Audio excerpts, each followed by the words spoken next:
Yo, what they do. I'm your host, Aaron J. Jackson, also known as Marvin Bay, and I welcome you to the 32nd episode of Behind the Beer podcast, presented by the FGO Network. And this is my 32nd episode, still in LA. And I had to fuck with my dog, Joey Wolfe. What they do, man? How you doing, dog? Shit, just Thanks for having me, vibing. bro. Appreciate it. You know what I'm saying? How you been, man? First off, introduce yourself before we get into this conversation. Hey, how y'all doing, man? My name is Joey Wolfe. You know what I'm saying? I'm an artist, rapper, also part-time model. I dabble in the fashion world as well. You feel me? So, fuck with me. Shit, that's what's up, man. So how I got to know you actually is just actually from Instagram and stuff like that, and Right. it's just something about your style. Like you got that cholo style, but it's in your own way. You know what I'm saying? Like it's like you got your own swag, a distinct swag to you. I don't even know how to describe it. You just got your own swag. You feel me? So that's how I forgot how we even met through Instagram, but I guess we followed each other. It was just like. Right, no, yeah, nah, for sure. I think I came across your page just like, I think I fucked with, like the aesthetic of the things you do, you feel me? Because like I said, it felt like you was just like riding around and, getting people in a element of natural, you know what I'm saying? Which is like what I like the most is authentic representation. So that's how I stumbled across you, I think. But, as far as the style, like, I don't know about necessarily like, cholo, you know what I'm saying? Because I feel like well, cholo you could pull it is a off certain though. specific culture. You could pull it off though. I agree. But I feel like definitely, just me being, you know what I'm saying, Hispanic, like I'm sure, my image towards people come across that way, you know what I'm saying? But I think when people gravitate towards my look, they that's always like one thing that stand out to them, you know what I'm saying, where they feel like, oh, like this guy has a certain type of image. They always tell me that. What's if you don't mind me asking, what is like the definition of like a cholo? Like what's in the culture of LA, like because I feel like it might be something that I got wrong on that, and I know. Okay, yeah. Because I'm outside looking in. That's a good question. I think the definition of a cholo, to somebody who's from LA or knows about LA culture is, someone who is from a certain area or involved in a certain lifestyle that's incorporated with, the Hispanic culture, crossed over with gang banging culture, know. So I feel like sometimes like even, brands or whoever, they might draw from that and not necessarily understand what it's about and think that it's just like, what they would call a look or something like that, but it's actually like element of basically gang culture, you know what I'm saying? That when people look that way, it's to represent their culture and where they're from, in a sense. You feel me? Okay, damn, I didn't even I thought it was just from outside looking in. I already kind of knew it was kind of like on the gang culture, but from outside looking in, growing up in the South, we all automatically think it's just a style, right? You know what I'm saying? And I think that's what I guess the media marketed by. You know what I'm saying? No, definitely, I can understand that. I think that just like for me, like I said, I think it's just important for me to make sure people understand that bridge, if anything, for it to be being interpreted in that way. You know what I'm saying? Like, of course, I know how people perceive me to look. You know what I'm saying? In a certain way, but I think it's for sure people should be aware of that type of thing. You know what I'm saying? So talk about your upbringing. Where you from originally and everything like that. Where I'm from originally, so I originally grew up in Vegas. I grew up all over Vegas, and then my mom being from LA, I used to come out here a lot, back and forth, and started having a lot of relationships and getting around out here on some bullshit originally, just some like getting around shit. You know what I'm saying? Coming up, shit, I was just always a hustler. I think if anything, I was always just an active young motherfucker that liked to be involved in a lot of shit, and just like I like to have a good time and shit like that. Would you say that you kind of really apply, what you did back in the day to now? Because you say you kind of like you like to visit around in like in a lot of different things. Would you say that kind of like inspired what you do today? I think the way that I was already used to maneuvering around, I was able to take that and apply it in the field that I'm in right now. You know what I'm saying? Mm-hmm. So talk about the modeling. You know, how did you start getting into modeling? What intrigued you into getting into modeling? It's interesting that you asked that. It really, to be honest, came through my music. Like I was just shooting visuals from my music, and I feel like brands would find me and gravitate towards that. You feel me? The style, how you probably, I would say that's kind of like how you probably market yourself, the way you carry yourself, the way your image is. Would you say? I think so for sure. I don't know if I do it so on purpose like that. You know what I'm saying? But I think by it just being what it is, it comes across that way, and people notice that. And then as well, there's other things like I also people that own certain brands that people like and respect just so happen to be my people or my homies or people that I have formulated relationships with through things that didn't involve business or anything like that, just genuine nature. And we just do it off like love and relationships. So that's interesting as you say that, because maybe it wasn't a tactic that you had to market yourself like that. It just, this is why I like to dress, and this is what it is. You know what I'm saying? And it's like, I think that's why I feel like brands nowadays, they fuck with the genuosity of us just being ourselves. Like, back then we wasn't able to get tats and be models. You know what I'm saying? If you think about it, it's crazy how the time fly. No, definitely. I mean, I think even speak to answer the first part of what you were saying about that. I think definitely. I don't know if I necessarily tried so hard to like market myself in a certain way. I for sure definitely knew that I just wanted to be myself and hope that people would gravitate towards that. You feel me? But I think it definitely did work in my favor in the sense of people noticing that and me being able to have the luxury of just being myself and not having to project something or live up to doing something specific in the sense of marketing tools. It's just like I can just be at ease with being myself. What was your first gig that you ever did modeling, and was you nervous? Was I nervous? See, I don't know if the first time, I don't know if I can exactly remember like the first brand. How was you feeling? Like, how was you feeling? Like, damn, this is a new opportunity and stuff like that. Cause coming where we come from, that's like. For sure. No, for sure. See, I think that I didn't necessarily think of it in a certain type of way because I had already was used to kind of like shooting, music videos.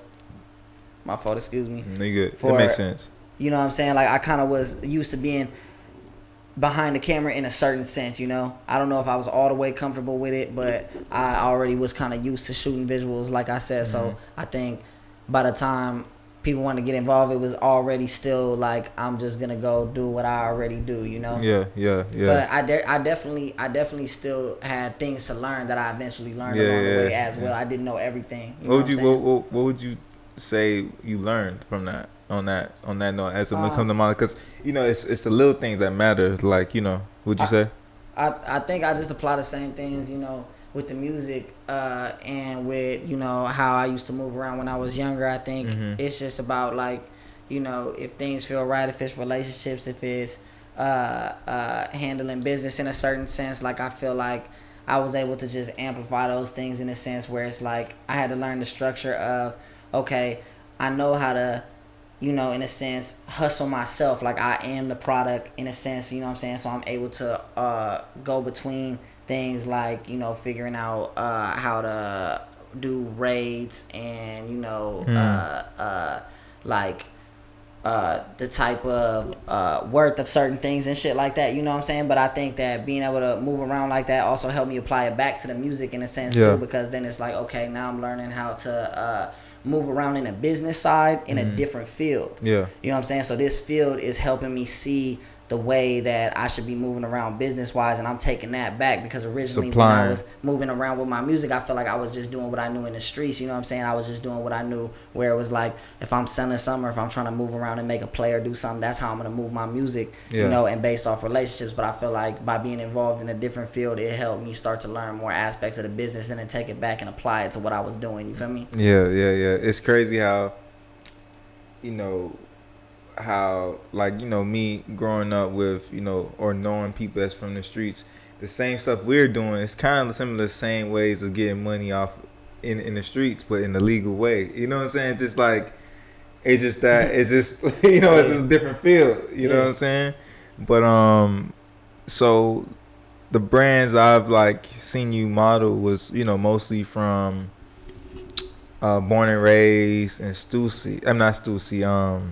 The Hundreds. Right, Those are amazing brands. You know, from and especially from outside looking in. You know, me growing up in the South, those brands are kind of like legendary brand. Not kind of, but they are legendary brands. And when we see it from outside looking in, damn, you exclusive. You know what I'm saying? So how do you feel about modeling for the brands, those type of brands, and how did you get into them type of you know, into that category of modeling for them? See, I think that's funny because it's like with people like you know, like Born and Raised. That's my boy sponsor over there. Born and Raised, like it kind of just started with me and my man Phoenix, who's my boy. Shout out my boy Phoenix. He be doing his thing, you know, out here in LA, and we formulated a relationship based off like we was both just running around LA at the time. You know what I'm saying? Showing love, getting showed love. You know what I'm saying? So gradually throughout time, you know, I got introduced to Sponto, and then we were able to, you know, grow our relationship from there. And, you know, whenever we do things for the brand, you know, Sponto, he's a real authentic person. He's you know, he really represents where he comes from. Venice and loves what he Beach. does. Oh God, shout out them Venice boys. And he, when we do things, you know, it's more just on some, like how you say, you know, just authentic shit. Like, we not really trying to do nothing but just, you know, articulate, you know, the culture and the lifestyle that we come from. So that's doing things like that is really just based around relationships. And then as well as like you talk about like the Hundreds, like I you know, I had relationships with people who over at the Hundreds, you know, and then throughout time I was able to develop a relationship with Bobby over there. You know, shout out Bobby Hundreds, you know what I'm saying, as well. And you know, that too, just being able to be in that field. Like a lot of people, when we cross paths, is due to, you know, circumstances surrounding my music or what I'm doing at that time, you know. So you might find me in a certain room or see me somewhere, and it's based around what I'm doing involving my music, you feel me? So I feel like those relationships just grow just off, you know, just being around, you know, just being around people. It's like some people click, some people don't, you feel me? But I was fortunate enough, you feel me, where certain people that are respected, you know what I'm saying, and what in the field that they do, they so happen to fuck with me, you feel me? So I feel like that go back to what, you know, what my mans always say. What you always say? What? Real recognize real. I've been Yeah. saying that all LA trip now. So that's interesting. So let's talk about more about your music. So who you were listening to coming up in the game as an aspiring artist?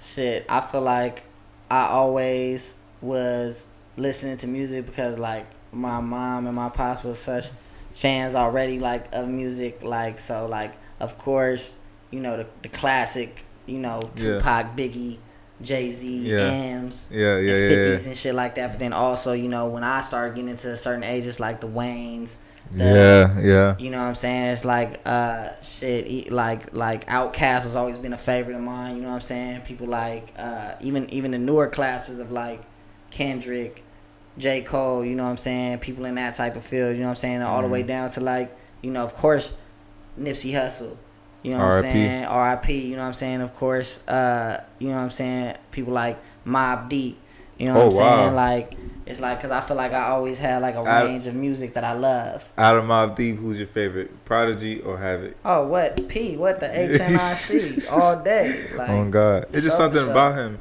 It's something about Prodigy. It's his flow. not only just his flow, his writing skills. It's just like the way he come up No, with for the sure. I delivery. think his delivery as well. Like I feel like shit the way that Prodigy rap, it give you that energy where like it's like it make you wanna rap. Yeah, You know what I'm yeah, saying? yeah. Most definitely. Have you read his book on Uh, NIFC? No, I or haven't something read like his that. book. No, I haven't read his book. Read his book. I'll send it to you. I send you his audio book. Word, word. Yo, I ain't know That's how. funny you from Florida. I just read Rick Ross's memoir, Oh wow, Hurricane. Yeah, that shit was just yeah. It was hella good. like when I read that book. Actually, it's like you gotta be from the crib, like when we say crib, I mean Miami. Like you gotta be from Miami to Right. understand what That's he why when talking. you was talking about like pork and beans and shit like that, like I was like I remember he referencing shit like Yeah. that. But like I told you, like also like my boys was over from West Palm Beach and shit like Yeah, that. yeah. So they used to tell me about certain areas and they sounded familiar to what you Uh-huh. was saying. You know what I'm So saying? it's just like, but when you read the Prodigy book, you know, obviously he's deceased right now, R.I.P. But it's like makes you want to appreciate him a little bit more, you know, based on the stories he tell, how he came in the game, and, you know, certain moments in his life, you know, when he first came in the game, on how like, you know, he just give you like a lot of theories and a lot of perspective Word. in his life, and makes you realize why he rhymed the way he rhymed and stuff Okay. like that. So Okay. you'll definitely like it. Okay, yeah, no, for sure. I'm definitely a fan of Prodigy. Mhm. So for sure I gotta read that. So what gets you inspired when it comes down to writing, like, you know, or making music? Like, you know, what made you touch pretty much take it seriously as well too? Um Shit, I feel like just like anybody who like loves hip hop, I feel like I like, you know, when I was younger, might have been like rhyming a little bit, like Yeah, writing little yeah. rhymes to myself and shit like that when I was younger. But you know, never thought of it much like that. But I think there was a certain window period of my life in like my early teens where like it was a lot going on in my personal life and in my at home life. So at that time, I was more involved in like, you know, working, getting money, hustling. You know what I'm saying? I was in the streets. You know what I'm saying? And then I was also like just like I said, a very active young person. I feel like, you know what I'm saying, always looking to get into bullshit Yeah. and move around in my city, you feel me? Like, so I feel like uh when I started going to like, you know, parties and shit like that a lot, like I think my homies used to say that my like they fuck with my shit, and then like they was like, oh, you know, you should get into the studio and shit like that, you feel me? So I feel like then I might have started fucking around and being in certain circumstances where like if I was around in a studio place, you know what I'm saying, then I would start getting into it and taking, you know, trying to write and learn how to Yeah. song structure and things like that, you know what I'm Yeah. saying? And then going through the natural process of anybody that starts recording music, you feel me? What would you say made you take it serious, like to that next level? Like okay, yeah, I'm rhyming now, but now it's time to like, damn, okay, I want to officially say I'm an artist now, a pure artist. Cause you got rhymes based on what I seen on Instagram and stuff like that. Nah, Like you could I spit. appreciate you. Yeah, no, for sure. I think that, but I think initially I think just when motherfuckers is telling you cold, like everybody feel like they could be that one. You feel me? Yeah. Like so, I feel like if you spin some shit like everybody, because everybody rap. I feel like at the end of the day, a lot of people rap, but who can do it at a certain level? You know what I'm saying? It's like I feel like sometimes when you getting that overall approval of people that you feel like, you know what I'm saying? Yeah. Then it's like you kind of go to the pad a little harder and shit like that. And I feel like when I did start laying things down in the studio and really, you know, making songs and shit like that, like then I feel like people just resonated with it, you know what I'm saying, in a sense. Like I remember dropping like my first song when I was like 15. It's not up now, you can't find it, but like I remember when I dropped it, like it's like it had like 1,000 plays in like Yeah. a day or two, you know what I'm saying? Like to me that was just wild because I was just Like you don't know 1,000 people, so how the like, fuck do they you know? don't know how it like translate. You never know how it translate. You know what I'm saying? So I feel like then through those unexpected results, you get inspiration. You Yeah, feel me? yeah. So, where would you? Well, first, what would you say has to be so far based on what you've done? Has to be. When I'm not even gonna ask. I'm gonna ask that after this. When you get a beat and that shit just flow, you know, when you hear beats, you know what I'm saying, and that shit flow, how do you draw your inspiration off of that beat and put it on through words, or not even only through words, but through your pen and pad or whatever the case may be? I think that's a good question because I I feel know that like when you hear the beat, you gotta let yeah, that flow and think about stories that right, you know. right. I feel like as far as my writing process go, the music, like the beats are definitely important in the way that like they'll pull the words out of me where I don't have to feel forced, you know, in a Yeah, sense. yeah. Like it'll just take me somewhere, you know, and Mm, I'll be able to naturally bring out how I want to express myself, you feel me? So I feel like that's a part of my process. Like if the beat doesn't speak to me, it's gonna be hard to write to it. You know what I'm saying? yeah, And then as well as like just being inspired, I feel like I have to allow life to inspire me and then be in a yeah. space to articulate it. You know what I'm saying? I never like to force inspiration. Of You know what I'm saying? course, But I will force work. of You know what I'm course, that saying? work ethic. I will force myself to practice and do certain things, whether it's like you know, just getting Yeah, around to being in the studio, laying vocals, yeah, writing, you know what I'm saying? Just yeah, writing to beats, even if I'm not feeling it, you know what I'm saying? Just to like stay disciplined. yeah. So, what would you say has to be your favorite? I guess your favorite track that you've done so far. Not it could be not only just your track, but just song or what you've written so far to this day since you started to this day, and Um, why, by the way. um, I feel like one of my favorite tracks is this track that's on my upcoming project called Pressure. Uh, I'm probably just biased to myself, you feel me? But I feel like I liked it because just like it's just smooth, it ride, you know what I'm saying? I like the bridge and I just feel like I'm saying real shit on it, you know what I'm Yeah, saying? So yeah. like I like that track a lot. People gonna hear it, you know what I'm saying? Hmm. What? So you talking about you mentioned your project. You mentioned your project. I'm sorry. No, you straight. Um, I mentioned your project. I mean, you mentioned your project. Talk about that. What can we expect on that? And what's it called, by the way? The title of the project is The Art of Love and Selling Drugs. Mm. Uh the as far as you said like what it's about, Yeah. like What's the concept what of can it. we expect from it? You know, the concept, or if you know, I know you don't Yeah, want to get too much. I don't want to give too much away. I feel like I just talk about myself, my life. I talk about my experience of some things that I feel like are like somewhat important factors for people to be able to be coming in on my life in a sense where I feel like right now, Mm. you know, in the field that I'm doing what I'm doing, it's a certain type of platform, you know. So I feel Mm. like for right now, for people to be coming in at this time, it's a good place for them to touch bases with me and then for us to grow from here together. Yeah.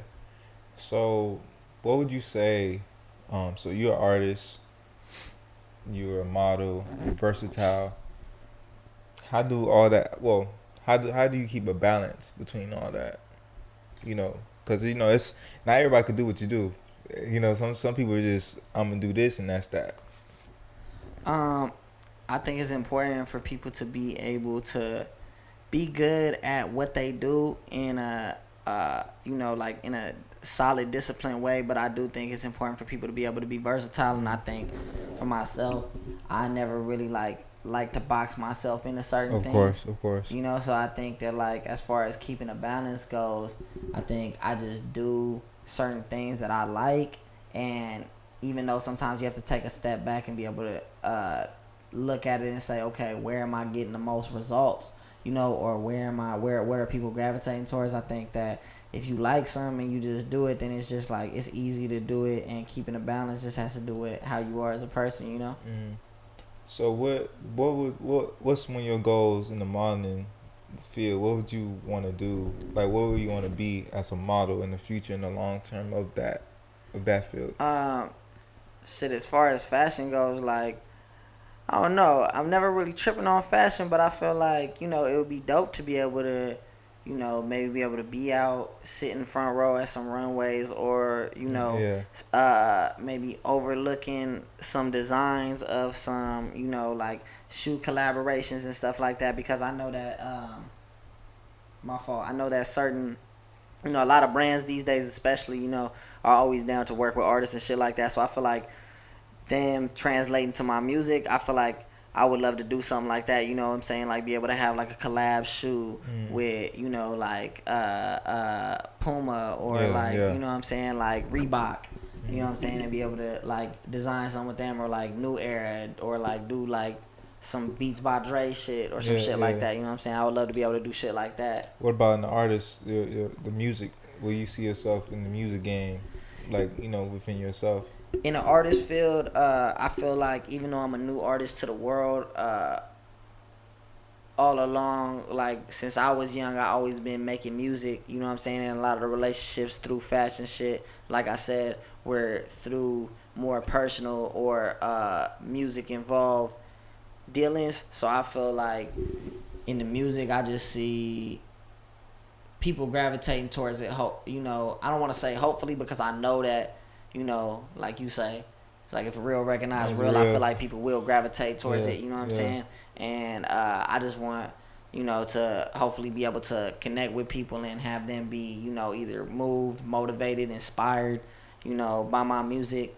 You know what I'm saying? And I feel like these days it's like a while back, I feel like what you were saying would be more relevant as far as people not being able to balance a certain amount of things. But I feel like these days the fashion and the music go so hand in hand that, I feel like it's just a field in its own to be able to, go between things. You feel me? And also I feel like it's a good platform to be able to translate to young people and the kids. You feel me? Because I like to let them know that, I'm still speaking their language. I'm still, we're still involved in the same, even though I'm young, you know what I'm saying? But still, it's just like, it's a good platform to be able to represent what I consider to be real, culture and hip hop culture and street culture authentically. You feel me? Yeah. So one last question, for somebody that's trying to figure it out or trying to take the similar path that you did, what advice would you give to them? The advice that I would give if somebody was trying to figure it out would be to keep looking for the answers, keep finding solutions to the answers. Don't just wait around and be in wonder of, how to do and where the right first step is and where to be and how to meet. I think that whatever the first solution, the first thing that's the most tangible and close to home for you to be able to take a step in the direction of whatever it is that you want to do, whether it's, you're filming and you don't know, like, how do I reach out to people? How do I represent myself? All these things, like start with a camera, get a camera first. If you can't get a camera, go to the store and buy, a $10 flick up and start there. If you want to make music and you don't know, how to write and how to do all these things, get a laptop, you know what I'm saying? Get a microphone, you know what I'm saying? Do the first, if you can't do none of that, start on your phone, record voice memos on your phone. Just do the first tangible thing you can and keep seeking out more solution-based ways to do what you can do. You know what I'm saying? I always tell people the best advice I could tell you is figure that shit out. For real. That's for real. Especially us like coming from the hood, it's one of them type of situations that opportunities slim to none. Right. So it's like they don't want us to figure this shit out, so we got to figure it out. Like, you know what I'm saying? No matter if you ain't your lowest, the lowest. 'Cause boy, I've been at my lowest, boy. And right. I don't know how I figured it out, but I figured that shit out. You know what I'm saying? That's the best advice I could do. There ain't no rule book to it. It's a thing that it's like a trial and error type of thing. You know what I'm saying? And no, definitely. And I think people should know that you can't wait for someone to put you on. The best thing you can do is just to put yourself on, because a lot of times when people see the traction towards what you're doing, then they gravitate towards that, and then they want to get involved and help because they already see the train moving in a certain direction. You feel me? So it's easier to get behind something and help push. You know what I'm saying? Once they already see emotion to it, rather than you saying, let's build something, let's do something all the way from the ground up and hope that it works, Yeah. So how can the people get in contact with you or reach you, for future endeavors? Shit, if people want to get in contact with me, you could reach out to me on Instagram. It's Joey MF Wolfe on Instagram, JoeymfWolfe. That's my Instagram, you know what I'm saying? You can email me if you know people around me. You know what I'm saying? Just future feel free bookings. to reach out to me. All of that. You know what I'm saying? Whether you need me, you know what I'm saying? If motherfuckers want to collaborate on the music, you know what I'm saying? Producers, you know what I'm saying? Feel free to reach out to me. You know what I'm saying? Brands, you know what I'm saying? Feel free to reach out and collaborate. You know, I'm always down to work with good people. You feel me? So if you want to reach me and you know somebody that know me, you know what I'm saying, feel free to ask them for my number and reach out to me. You know what I'm saying? I'm a pretty reachable person. I'll be out here moving around, Most you know, definitely. coast to coast too. You know what I'm saying? Like Worldwide, you might see me worldwide. in your hood, you might see me in your city. You know what I'm saying? If you see me, you know what I'm saying, as long as you're not a weirdo, say what's up to me, you know what I'm saying? Come Big say what's vibing. up. Show love, I'll show love back, you know what I'm saying? I talk. Big vibing. You know, one thing about this, you know, I'm glad that I'm happy to get you this interview. You know, I generally fuck with you. You know what I'm saying? The first day I touched down, the first day we did our shoot, I was like, bro, I already fuck with you. Like, you know what I'm saying? Word. And just like, Mutual. you know, real recognize real. Oh God, oh You God, know it's what I'm been saying? going on for sure. You know what I I'm appreciate saying? you having me for sure. Most definitely. So this is the 32nd episode of Behind the Beard podcast. I appreciate Joy for you know, being on the show, and this season looking like it's gonna be LA. You know what I'm saying? So you know we gonna see Shout who's out LA. most definitely. We gonna see who's next, who's gonna be the next candidate of the next episode. But I'm Aaron J. Jackson, and I'm out.